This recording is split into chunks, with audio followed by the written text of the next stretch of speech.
બનાસકાંઠા જિલ્લામાં ઓરીના કેસોમાં સતત વધારો થયો છે। છેલ્લા 3 મહિનાથી છેવાડાના તાલુકાઓમાં ઓરીના કેસ જોવા મળી રહ્યા છે। ધાનેરા તાલુકામાં ઓરીના કેસમાં વધારો થતાં ગાંધીનગર આરોગ્ય કમિશનના અધ્યક્ષતામાં ધાનેરા તાલુકા પંચાયત ખાતે બેઠક યોજાઈ હતી। ધાનેરામાં 12 કેસ સામે આવતા ઓરીને લઈ સ્થિતિની સંપૂર્ણ નિયંત્રણ લાવવા માટે આરોગ્ય કમિશનરે તાબડતોડ 14 તાલુકામાં હેલ્થ ઓફિસરોની સાથે બેઠક યોજવામાં આવી।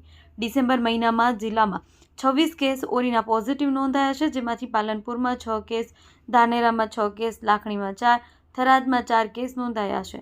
ધાનેરા તાલુકામાં હાલ ડોર ટુ ડોર સર્વેલન્સ હાથ ધરાયું છે। આશા વર્કર અને હેલ્થ વર્કરને સાથે રાખી રસીકરણ કરવામાં આવી રહ્યું છે।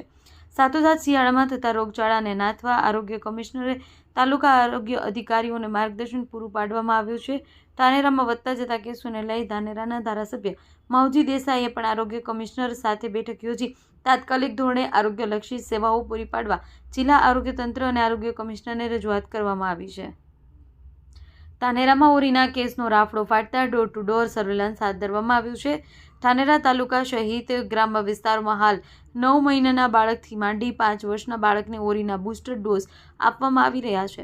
સર્વેલન્સમાં ઘરે ઘરે જઈ હેલ્થ વર્કરો દ્વારા ઓરીના લક્ષણો જણાય તો તાત્કાલિક ધોરણે સારવાર પણ શરૂ કરવામાં આવી છે। આરોગ્ય લઈને બેઠક યોજાઈ છે, ખાસ કરીને કમિશનર અહીં આવ્યા હતા, શું ચર્ચા થઈ?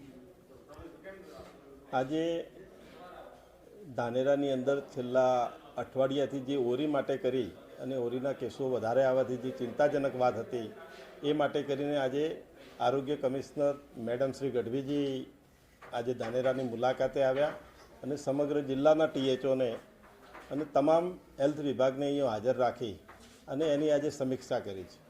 એના માટેનું રસીકરણ અને બાકીની એના લગતું જે મટીરિયલની જે જરૂરત પડે, જે દવાની જરૂર પડે, જે રસીકરણની જરૂર પડે એ માટે જિલ્લાના આખા વહીવટીતંત્રને એમણે તૈયાર કર્યું છે।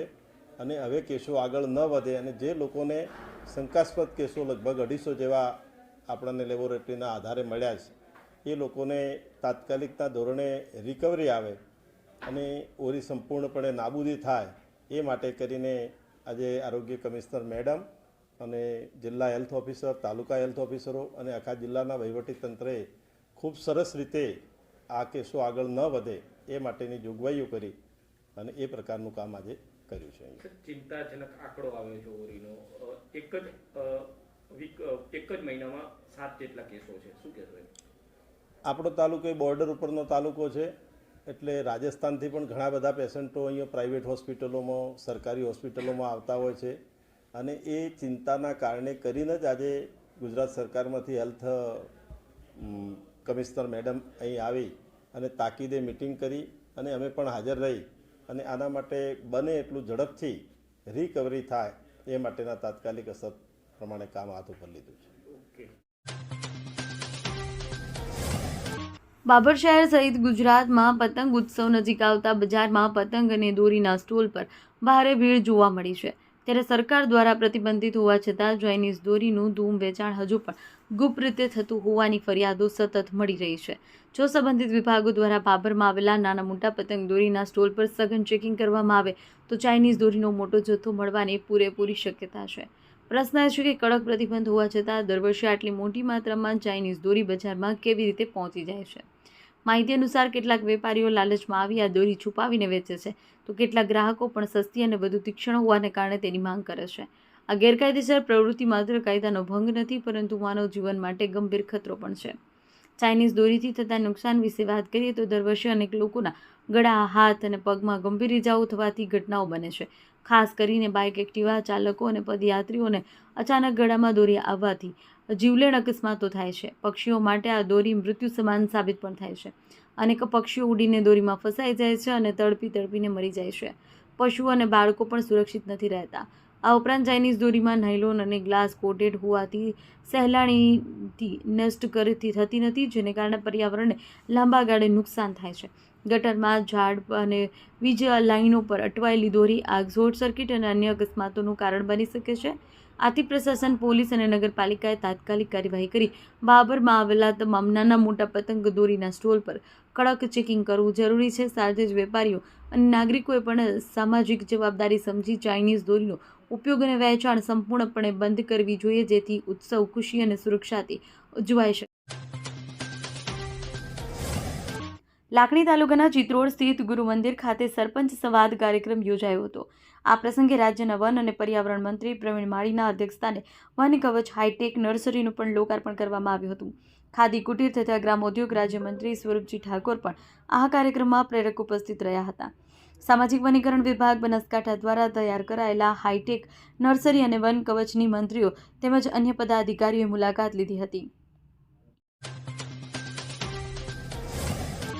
શક્તિપીઠ અંબાજી ખાતે 2026ની મકર સંક્રાંતિ પર્વ નિમિત્તે શ્રી શંભુ પંચ દસનમ આવાહન અખાડા દ્વારા સાધુ મહામેળાનું આયોજન કરવામાં આવ્યું છે. 11 થી 15 જાન્યુઆરી દરમિયાન યોજાનારા 5 દિવસીય કાર્યક્રમમાં ભારતભરમાંથી હજારોની સંખ્યામાં નાગા સાધુ સંન્યાસીઓ શાહી સ્નાન કરશે. અંબાજીમાં શાહી સ્નાનની આ પરંપરા મહેસાણા સ્પેશિયલ ઓપરેશન ગ્રુપે વિસનગર તાલુકા પોલીસ સ્ટેશન વિસ્તારમાં આવતા તરફ ગામની સીમમાં દરોડો પાડી એક શખ્સને ગાંજાના છોડ સાથે ઝડપી પાડ્યો છે. પોલીસ તપાસમાં અંદાજે 4.63 લાખની કિંમતનો મુદ્દામાલ જપ્ત કરવામાં આવ્યો છે. મહેસાણા પોલીસ સ્ટાફ પેટ્રોલિંગ અને તપાસમાં હતી અને દરમિયાન ખાનગી રાહે બાતમી મળી કે તરફ ગામની સીમમાં આવેલી રાધે એગ્રોટેક કંપનીમાં મજૂરી કરતા દલપતસિંહ સિસોદિયાએ પોતાની રહેણાંક ઓરડીની સામે બિનઅધિકૃત રીતે ગાંજાના છોડનું વાવેતર કર્યું છે. અમીરગઢ તાલુકાના કાકવાડા ગામના ગ્રામજનો આજે કલેક્ટર કચેરીએ પહોંચ્યા. શાળાના વિદ્યાર્થીઓ સહિત મોટી સંખ્યામાં ગ્રામજનોએ બેનરો સાથે કલેક્ટર કચેરીમાં ધરણા કરી વિરોધ નોંધાવ્યો. કાકવાડા ગામ નજીક બનાસ નદી પર આજ દિન સુધી બ્રિજ ન બનતા લોકો ભારે મુશ્કેલીનો સામનો કરી રહ્યા છે. ગ્રામજનોનું કહેવું છે કે અગાઉ અનેક વખત રજૂઆત કરવા છતાં કોઈ યોગ્ય જવાબ ન મળતા આજે કલેક્ટર કચેરીએ ધરણા કરવાની ફરજ પડી છે. ચોમાસાના સમયમાં નદીમાં પાણી વધતા ગામનો સંપર્ક કપાઈ જાય છે અને વિદ્યાર્થીઓ તથા દર્દીઓને જીવના જોખમે અવરજવર કરવી પડે છે. ગ્રામજનોનો આક્ષેપ છે કે વર્ષ 2022ની વિધાનસભા ચૂંટણી દરમિયાન આ બ્રિજનું ખાતમુહૂર્ત કરવામાં આવ્યું, પરંતુ આજે 3 વર્ષ બાદ પણ બ્રિજનું કામ શરૂ ન થતાં લોકોમાં ભારે રોષ જોવા મળી રહ્યો છે.